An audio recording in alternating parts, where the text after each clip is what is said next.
अस्सलामुअलैकुम।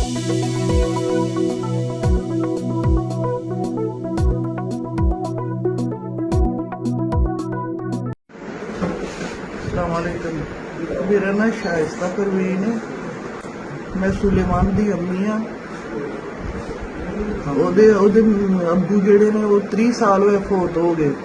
बिस्मिल्लाहिर्रहमानिर्रहीम।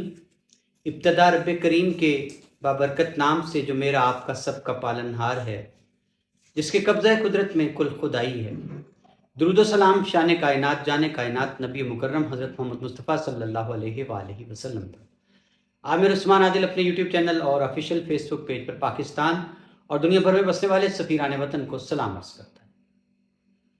नाज़रीन, एक रोज़ कबल पाकिस्तान के सयाहती मकाम सवात में इंतहाई अंदोहनाक, अफसोसनाक, अलमनाक, शर्मनाक वाक़या सानेहा अलमिया पेश आया, जहाँ सयाहत की गरज से मुकीम एक शख्स को जिंदा जलाकर राख कर दिया गया। ये शख्स कौन था? सियालकोट से कहाँ और कैसे पहुंचा सवात में?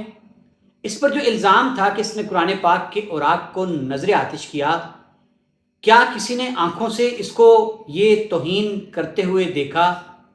नाज़रीन, इसकी वालदा का एक बड़ा बयान इस वक्त ज़ेरे बहस है और सोशल मीडिया पर उसकी वालदा की वीडियो वायरल है।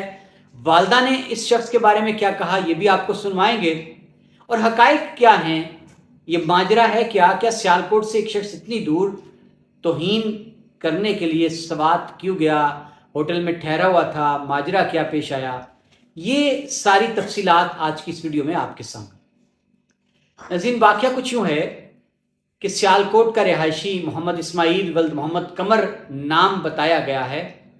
उम्र इसकी गालिबन कोई 38 साल बताई गई है।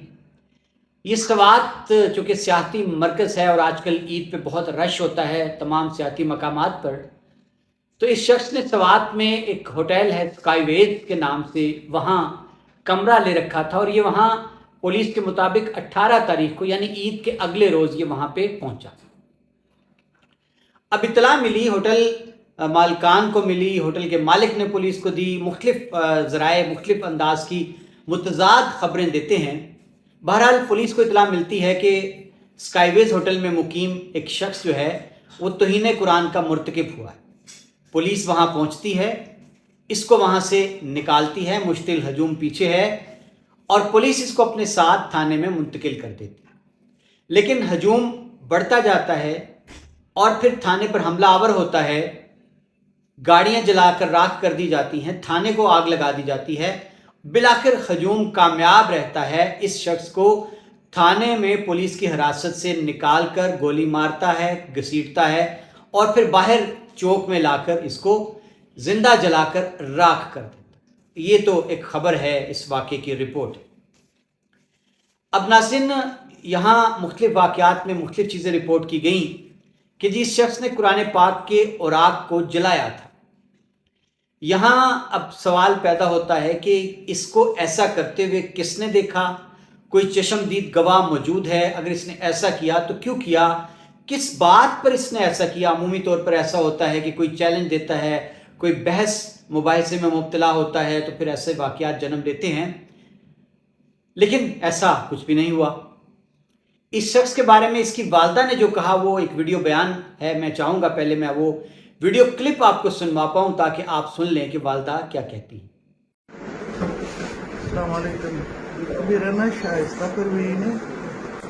मैं सुलेमान दी अम्मी हाँ। ਉਹਦੇ ਅੱਬੂ ਜਿਹੜੇ ਨੇ ਉਹ 30 ਸਾਲ ਹੋਏ ਫੌਤ ਹੋ ਗਏ।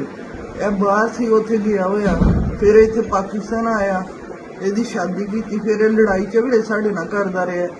ਜਿਹੜਾ ਇਹਦਾ ਹਿੱਸਾ ਸੀ ਅਸੀਂ ਉਹਨੂੰ ਦੇ ਦਿੱਤਾ ਹੈ ਤੇ ਇੱਥੋਂ ਟੁਰ ਗਿਆ। ਹੁਣ 1.5 ਸਾਲ ਹੋ ਗਿਆ ਉਹਨੂੰ, ਅਸੀਂ ਹੁਣ ਆਪ ਘਰ ਛੜਿਆ। ਮੇਰਾ ਉਹਦੇ ਨਾਲ ਕੋਈ ਤਲਕ ਨਹੀਂ। ਮੈਂ ਅਹਿਲੇ ਸੁन्नत, ਅਸੀਂ ਮੁਸਲਮਾਨ ਆ, ਅਸੀਂ ਕੋਈ ਗਲਤ ਕੰਮ ਨਹੀਂ ਕਰਦੇ। ਉਹਦਾ ਸਾਡਾ ਕੋਈ ਤਲਕ ਨਹੀਂ, ਉਹਨੇ ਕੀ ਕੀਤਾ ਜਾਂ ਕੀ ਨਹੀਂ ਕੀਤਾ, ਉਹਦਾ ਸਾਡਾ ਤਲਕ ਖਤਮ ਹੋ ਗਿਆ ਹੈ।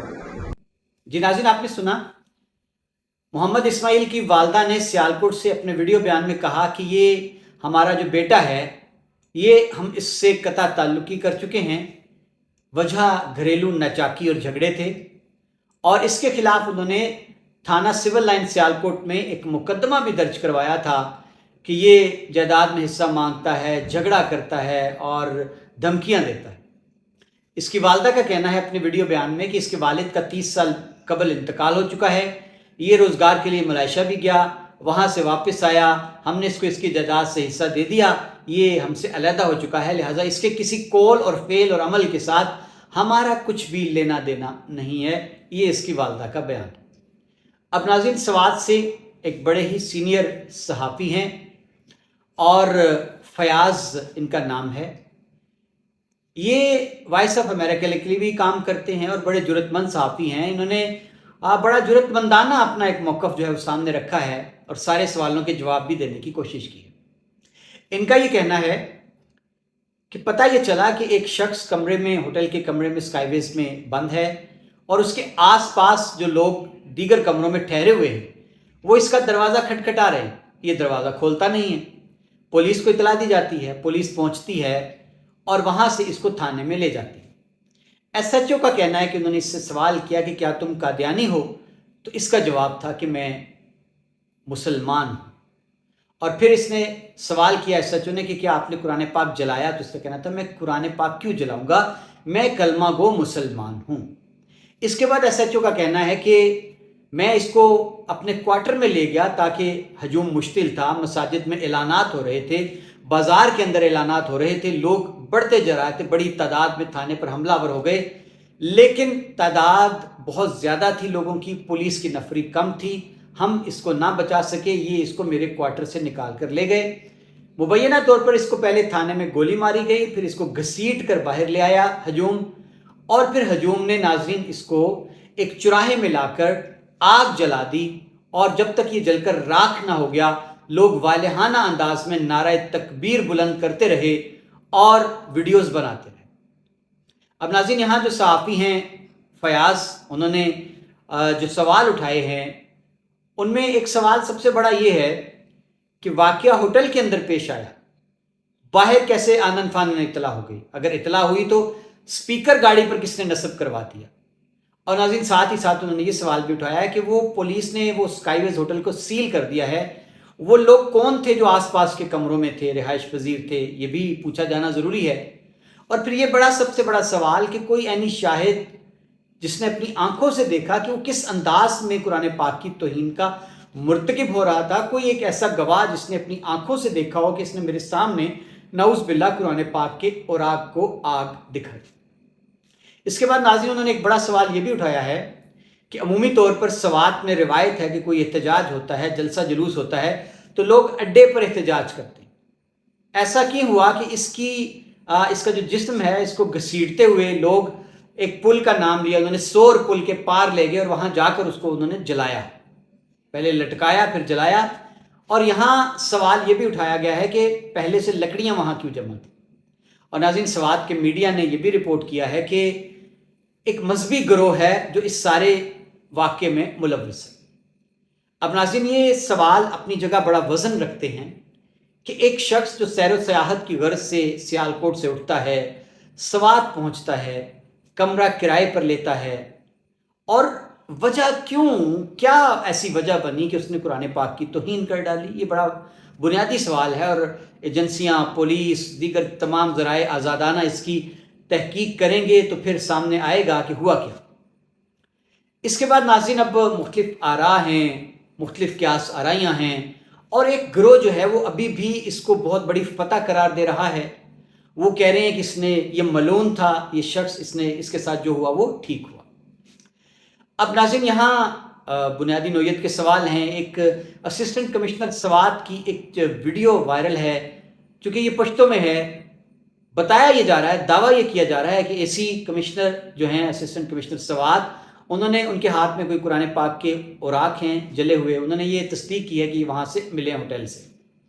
बहरहाल बुनियादी सवाल वहीं पे है कि एक या दो या कोई एक शख्स, कोई ऐसा गवाह मौजूद है जिसने ये मज़मूम हरकत करते हुए इसको देखा था। अब नाज़रीन, ये वाक़या पहला और आखिरी नहीं है। पहले KPK में ही यूनिवर्सिटी के एक तालिब इल्म मशाल पर भी ऐसा ही इल्ज़ाम आयद करके उसको मुबैना तौर पर गोलियां मारी गई, फिर उस पर तशद्दुद किया गया اور اس کا مقدمہ بھی چلایا گیا تھا. بہت سے لوگ تھے اس میں جو بعد میں عدالتوں سے بری بھی ہوئے تھے. مرکزی ملزم نے چونکہ گولیاں ماری تھیں اس کو سزا بھی سنائی گئی تھی. سرگودا میں ابھی مئی میں ایسا واقعہ پیش آیا نذیر مسیح کے ساتھ. اس پر بھی ایسا ہی ایک الزام لگا. ہجوم نے اس کو مار مار کر ادموا کر دیا، بدترین تشدد کیا ناظرین، اور پھر وہ بھی ایک ہفتے بعد زخموں کی تاب نہ لا کر دم توڑ گیا. اب سوال یہ ہے کہ ہمارا مذہب، ہمارے دین کی تعلیمات، پیارے آقا نبی کریم صلی اللہ علیہ وسلم کی تعلیمات، کیا ہمیں تحقیق نہیں کر لینی چاہیے، پرکھ نہیں لینا چاہیے، جستجو نہیں کرنی چاہیے؟ قانون کو ہاتھ میں لینے کا ہمیں کس نے یارہ دیا ہے؟ پاکستان میں بڑا سخت قانون موجود ہے توہین کا. توہین مذہب ہو، مقدس ہستیوں کی توہین ہو، قرآن پاک کی توہین ہو، یا توہین رسالت صلی اللہ علیہ وآلہ وسلم. کیا ہم انتظار نہیں کر سکتے؟ کیا ہم مدعی بن کر کوئی بھی ایسا شخص جو ایسی حرکت کا مرتکب ہوتا ہے اس کے خلاف ہم مقدمہ درج نہیں کروا سکتے؟ انتظار نہیں کر سکتے؟ ہم اس کی پیروی نہیں کر سکتے کہ پولیس تفتیش کرے اور پھر اس کو ہم اپنے ہاتھوں سے تختہ دار پر لٹکتے ہوئے اپنی آنکھوں سے دیکھ پائیں؟ ناظرین، دن بدن ایسے واقعات میں تیزی آتی جا رہی ہے. ایک ہجوم ہوتا ہے جو نہ سنتا ہے کسی کی، نہ مانتا ہے، نہ دیکھتا ہے. ذرا سا کہیں سے ایک چنگاری بھڑکتی ہے، سلگتی ہے، پھر آگ بھڑک اٹھتی ہے، اور تصدیق کی زحمت بھی گوارا نہیں کی جاتی کہ جس شخص پر توہین کا الزام عائد ہوا ہے اس کو ایک دفعہ ہم سن تو لیں، حالات و واقعات کا جائزہ تو لے لیں. اور ناظرین، ہم بڑے ہی گناہ گار ہیں، ہمیں کہاں سمجھ بوجھ ہے ایسے معاملات کی. کیا بہتر نہیں ہونا چاہیے کہ ہر ضلع کے اندر تمام مسالک اور مکاتب فکر کے علماء کا ایک بورڈ قائم کر دیا جائے، لوگ مشتعل نہ ہوں، پرامن رہیں، جہاں ایسا واقعہ ہو علماء کو رپورٹ کر دیا جائے اور علماء مل بیٹھ کر تمام واقعات کا جائزہ لے کر پولیس کو رپورٹ دے دیں کہ واقعی یہ توہین کے زمرے میں آتا ہے یا پھر غلط فہمی ہوئی ہے. لیکن ناظرین، اب سوال بنیادی ہے کہ اس واقعے سے پورے عالم اسلام میں ایک تشویش کی لہر دوڑ گئی ہے، اور اسلام دشمنوں کو تو موقع چاہیے ہوتا ہے. وہ ایسے موقع کی تلاش میں رہتے ہیں، وہ اسلام کی جو صورت ہے اس کو کسی اور انداز میں اس کی توضیح اور تشریح کرتے ہیں. اب بھی ایسا ہی ہو رہا ہے. ہمارے ہمسائے ملک میں تو وہ بری طرح سے بے حال ہو جاتے ہیں ناچ ناچ کر، جہاں ان کے اپنے ملک کے اندر برے حالات ہیں مذہبی آزادی کے حوالے سے، چاہے وہ کرسچن ہو یا مسلمان ہو. لیکن اب تو ان کو موقع مل چکا ہے اور وہ کہتے ہیں کہ اسلام کے نام پر جنم لینے والے ملک کے اندر یہ حالت ہے. ناظرین، دکھ ہے، افسوس ہے، تکلیف ہے. اگر گمان کیجئے ایک لمحے کے لیے کہ اگر وہ شخص قرار واقعی بے گناہ تھا، کلمہ گو مسلمان تھا، قرآن کی اس نے قرار واقعی کوئی توہین اگر نہیں کی، تو پھر سوچئے ذرا، کیا اس کے ساتھ بہت بڑا ظلم روا نہیں رکھا گیا؟ کیا دم آخر جب ایک جیتے جاگتے انسان کو صفائی کا موقع دیے بغیر، اس کا جرم ثابت ہوئے بغیر جب اس کو زندہ جلایا گیا، تو ناظرین جب آگ جو تھی بھڑکتی ہوئی، اس کے شعلے اس کی پور پور کو جلا کر راکھ بنا رہے تھے، تو کیا اس لمحے اس نے فریادی آنکھوں سے عرش کی جانب نہیں دیکھا ہوگا؟ کیا وہ تڑپ کر پکار کر منادی نہیں کر رہا ہوگا، فریادی نہیں ہوگا کہ یا الہی میں نے تو ایسا کچھ کیا ہی نہیں، تو مجھے پھر یہ سزا کیوں ملی ہے؟ ناظرین، ہمارے علماء کرام کو آگے بڑھنا ہوگا اور ہنگامی بنیادوں پر اس طوفان کے آگے بند باندھنا ہوگا. انہیں اپنے پیروکاروں کو، اپنے مریدین کو، اپنے جو مقتدی ہیں، ان سب کو تلقین کرنا ہوگی کہ خدا یوں اس انداز میں آپ قانون کو ہاتھ میں نہ لیں جب تلک تصدیق نہ ہو جائے. تصدیق ہو بھی جائے تو ملک کا قانون موجود ہے، سزائے موت دلوائے نا جی. ملزم جو ہے وہ عبرتناک انجام کو پہنچے. یوں خود ہی عدالت لگانا، خود ہی وکیل، خود ہی منصف بن جانا، یہ روا نہیں ہے. ناظرین، خدا را سوچیں ہم کہاں کس طرف جا رہے ہیں. اللہ تعالی ہمیں ہدایت نصیب فرمائیں. اجازت دیجیے گا. اللہ حافظ.